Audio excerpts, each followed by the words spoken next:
Welcome to another video और ये Spy x Family के सीजन 2 का एपिसोड 7 का रिव्यू। तो चलिए जानते हैं क्या हुआ कहानी में अब तक स्पाइक्स फैमिली के। तो कहानी की शुरुआत होती है वहीं से जहाँ एंड हुआ था, यानी कि एक असेसियन का दूसरे असेसियन से आमना सामना, जहाँ योर पहली बार किसी ऐसे शख्स का सामना कर रही है जिसका हथियार काफ़ी अजीब है और जो एक मिड रेंज का फाइटर है, जिसके वारों से बचकर उन सबको लेकर भागना आसान नहीं होगा।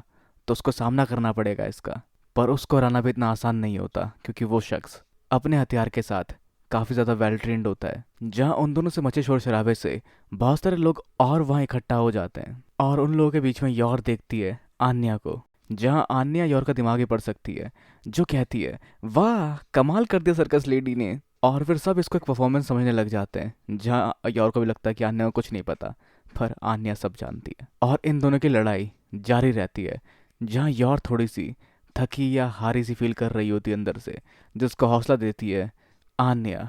और इस तरह से कुछ लोग और चीयर करते हैं उस शख्स को भी, जिससे उसका भी थोड़ा सा मॉरल डाउन हो जाता है और वो भी इतना फोकस नहीं कर पाता, जो सोच रहा होता है अगले वार के साथ योर के साथ बाकी लोगों को भी ख़त्म करने का। लेकिन उसने यही गलती की और अपना ध्यान सामने चढ़ाया, जिस पर योर उसके काफ़ी नज़दीक पहुंच जाती है, जिस पर तब अपने वार करता है। पर उसके वारों को इस पल तक काफ़ी आसानी से काउंटर कर कर योर उसके वार को घुमाकर उसके पीछे ले आती है और उसी के हथियार से उसके वार पकड़कर उसको उसी के हथियार से लपेट कर अपनी उंगली के वार से उसको हरा कर इस परफॉर्मेंस को एंड करती है। जहां आन्या समझ पाती है कि उसकी मॉम कितनी खतरनाक है, तो उसको उनकी सारी बात माननी चाहिए। अब खैर आगे उस समय तक लॉयड तैयार हो चुका होता है, जहां उसकी मन की बात सुनकर वहां पहुंचती आन्या, जिसने बिना अपने पापा को पता लगने दिए अपनी मम्मी की मदद की और अपना मिशन पूरा किया और लॉयड को भी टेंशन में डाला, जो आता है बाहर उस ड्रेसिंग रूम से, जिसका रंग रूप एकदम अलग होता है, जिसने हर तरफ अलग तरह के बिना कॉम्बिनेशन वाले कपड़े पहने, जो शायद उसको रिप्रेजेंट कर सकता है एक फन लविंग डैड के तौर पर आन्या को उसका ये हुलिया बिल्कुल पसंद नहीं आता, जो उसको इसे चेंज करने के लिए कहती है। पर खैर अब आगे उन असेसियंस में से एक असेसियन उस कमरे की ओर बढ़ता है जिसमें योर और उसके पहले के क्लाइंट थे, जो उस कमरे में उनकी स्मेल सूंघ के ये पता लगा पाता है कि जिसको वो लोग टारगेट करने आए हैं उसने अपने हुलिया के साथ अपना परफ्यूम भी चेंज कर लिया है। काफ़ी शातिर असेसिन है ये। तो जहाँ वो इन्फॉर्मेशन की बात करता है उनके इन्फॉर्मेशन डीलर से, जिस पर वो अंदाजन कुछ इन्फॉर्मेशन देता है, कन्फर्म उसको भी नहीं पता भी, जिस पर वो अंदाजन कुछ लोगों को उनके हो सकने वाली जगह पर पॉइंट करता है, जो लोग वैसे उस इन्फॉर्मेंट के बारे में कुछ बुरा बोल रहे होते हैं। पर खैर आगे आन्या नींद में झूलती हुई नाचती हुई सी आगे बढ़ रही होती है उसके बावजूद भी, ताकि वो पहुंच सके अपने मॉम के पास। मॉम खतरे में, वैसे वो नींद में कहती है, जिसको इतना माइंड नहीं करता लॉयड, जहाँ लॉयड से कहता है कि तुम्हारा सोने का समय हो चुका है, बच्चों को सो जाना चाहिए अब तक।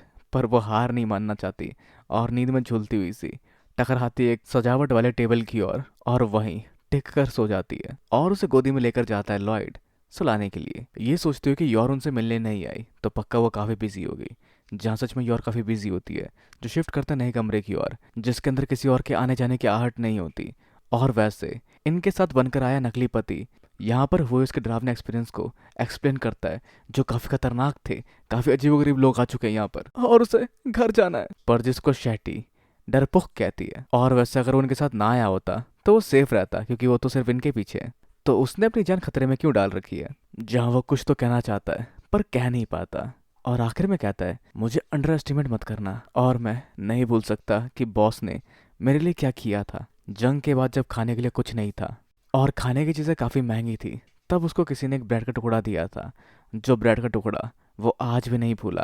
और शायद उसको शैटी ने वो ब्रेड का टुकड़ा दिया था, जिसका रियल नाम शायद ऑल का होगा, जो हम शायद आगे जान पाएंगे, क्योंकि उसी ग्रेटिट्यूड के चलते वो अभी यहाँ पर है। और हापुन भी कोई अच्छा इंसान नहीं जिसको लेकर वो बात करता है, जिस पर वो एक्शन लेना चाहेगा, बस उस समय तक जब तक चीफ उनके दरवाजे पर दस्तक नहीं देते, जिसको सुनकर वो अपनी सारी हिम्मत नकार देता है। जहाँ चीफ ने वो दस्तक एक सिग्नल के तौर पे दी थी, और फिर वो अंदर आते हैं और इन तीनों को रेस्ट करने के लिए कहते हैं, जहाँ योर दरवाजे के पास गार्ड करेंगी, जिस दौरान चीफ दुश्मनों को कम करने की कोशिश करेंगे, जिसके लिए वो निकालते हैं गन। जहाँ वैसे वो नकली पति इनके स्ट्रेंथ और ताकत की तारीफ करता है और इनके दाव को समझता है कि मार दो नहीं तो तुम मारे जाओगे। इस सब के बावजूद कि जंग को हुए 10 साल बीत चुके हैं, जंग कभी ख़त्म नहीं हो रही, जिस पर ये भी कहते हैं कि जब तक इंसान रहेंगे तब तक ऐसे कॉन्फ्लिक्ट्स कभी ख़त्म नहीं होंगे, या तो वो जंग में हो या जंग के बाद हो, ये जंग हमेशा इसी तरह जारी रहेगी और हम बस अपने देश के सिपाही हैं। जो फिर यहाँ से बाहर निकलते हैं ये कह के योर को अगर कुछ भी अलग लगा तो मैं अपने पैरों से सिग्नल दूंगा। और साथ ही यॉर को कह के जाते हैं कि फोकस रखना चाहिए मिशन में, वरना हम सब मारे जाएंगे। तो आगे यॉर सबको सोने के लिए कहते ताकि वो एनर्जी स्टोर कर सके, और जूते पहन के सोने के लिए कहती है ताकि वो झट से उठकर भाग सके। और वो भी गेट के पास बैठकर आराम करते हुए सोच रही होती है। वो कांटेक्ट नहीं कर पाई लॉयड और आन्या को, पर अभी ये सही समय नहीं है वो सब सोचने का। पर तभी उसके दिमाग में फ्लैश होता है लॉयड, वो और आन्या तीनों मजे कर रहे हैं शिप पे। और अभी कुछ समय पहले की फाइट में उसके पैर भारी लग रहे थे, क्योंकि शायद वो डर रही थी कि कहीं उसे चोट ना लग जाए। और जब वो डरी तो उसके मूव इतने असरदार नहीं रहे, क्योंकि अगर उसे कभी कोई चोट लगी तो वो एक्सप्लेन नहीं कर पाएगी उन दोनों को कि वो चोट उसको कैसे लगी, और शायद वो उनके साथ ना रह पाए। पर वो तो सिर्फ उसके कवर है ना। और फिर वो सोचते अपने प्रायोरिटीज के बारे में, जो पहले उसका भाई था और अब शायद आन्या और लॉयड है। जहाँ आखिर में सिर्फ यही सवाल बचता है कि कौन है वो, और ये सब किस लिए। जिसके साथ सुबह होना शुरू हो जाती है, और आगे हम देख पाते हैं लॉयड के इन्फॉर्मेंट को बॉन्ड के साथ, जिसे पता नहीं क्यों दोबारा बेबी सिटर या डॉग कीपर बनाती है, जो काफ़ी परेशान होता है इस चीज़ से और बॉन्ड को डांटने लग जाता है। लेकिन तभी एक लड़की आती है जो उसको बॉन्ड के साथ देखकर थोड़ी सी उससे बात करना शुरू करती है, क्योंकि शायद वो डॉग लवर लगती है, जो थोड़ी सी उससे बात कर लेती है, जिससे थोड़ा दिन बन जाता है इसका भी। और दोबारा मिलने के वादे के साथ वो वहाँ से निकल जाती है। तो क्या है ये, एक उम्मीद या एक ट्रैप? जिसके बाद वो बॉन्ड को ऑफर करता है कि क्या तुम मेरे साथ रहना चाहते हो। तो सुबह की पहली किरण के साथ हम बढ़ते हैं लॉयड की ओर, जो परेशान होता है अपनी कुछ सोच को लेकर कि वो एक जासूस है। उसने काफ़ी सारी इन्फॉर्मेशन आगे पास ऑन की, कई तरह की सिचुएशन के बारे में जाना, चाहे वो मरने से पहले की कुछ पल ही क्यों ना हो, और हर तरफ सीखा उसने शांत रहना।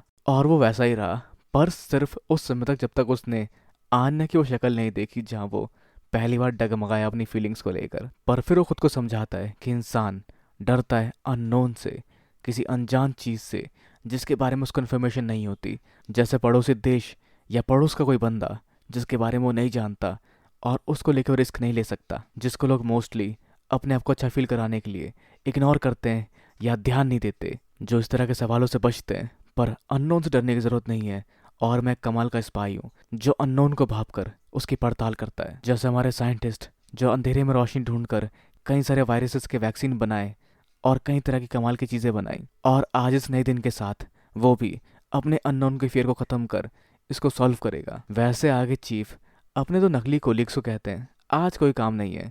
जिन दोनों को वैसे लग रहा है कि वो बिजनेस ट्रिप पर आए हैं, पर ये सच नहीं है। हाँ, पर काम ना होने का रीज़न है कि इनके वीआईपीज आपस में लड़े, जिस वजह से उनकी बात नहीं हो रही, तो आगे कुछ और बात बन नहीं पा रही। और अब आगे आन्या के साथ होता है लॉयड, जो आन्या को समझने की कोशिश करना चाहता है, जहाँ आन्या अपनी मॉम को ढूंढकर उनकी मदद करना चाहती है।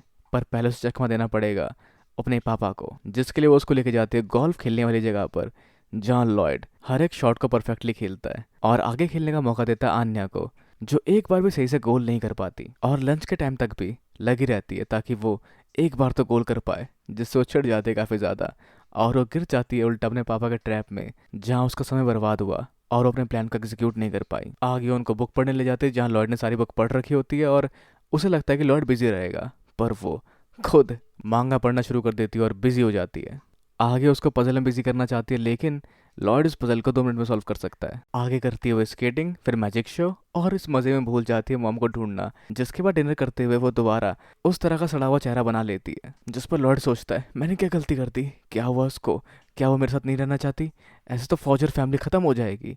जिस सबको सुनकर आन्या आखिर में समझ पाती है कि अपने पापा को काफ़ी टेंशन दे रही है, और बताते कि आज के एडवेंचर में उसको मज़ा आया, बस वो मिस कर रही थी मॉम को, और वो मम्मी पापा को साथ में देखना चाहती है, और इसलिए भी वो मम्मी की मदद करना चाहती है। और आखिर में लॉर्ड उसको समझकर कोशिश करता है कि उससे वो लोग मिल सके, मतलब उसको नहीं पता कि वो कहाँ होगी, पर वो मैसेज छोड़ सकता है उसके लिए, जहाँ उस मैसेज को पाने के बाद वो इनसे मिलने आ सकती है। और फिर आने को बताता है वो आज की आतिशबाजी के बारे में, जो काफ़ी क्राउडेड हो सकता है और जो मेन इवेंट है आज का, पर उम्मीद हो सकती है कि वहाँ वो उस भीड़ में शायद ढूंढ ले यॉर को, या शायद नहीं भी, पर ट्राई कर सकते हैं। पर आगे उस डेक पर कुछ और लोग ढूंढ रहे अपने शिकार को, जहाँ चीफ भी कुछ जांच पड़ताल कर रहे हैं, और आगे इन्फॉर्म करते हैं यॉर को कि 4 घंटे में दूसरी शिप या नाव आने वाली है इनको लेने के लिए, ताकि ये कहीं और निकल सके उसके साथ। पर खतरा काफ़ी बढ़ रहा है, तो उन्हें अपनी जगह चेंज करते रहनी पड़ेगी, और कमरे के साथ ये बदलते अपने विग्स को ताकि वो उनको पहचान ना सके, जिस दौरान बाकी लोग भी काफ़ी तक एक्टिव हो चुके होते हैं इनको लेकर, पर उनके पास भी कुछ पुख्ता इन्फॉर्मेशन नहीं जा रही।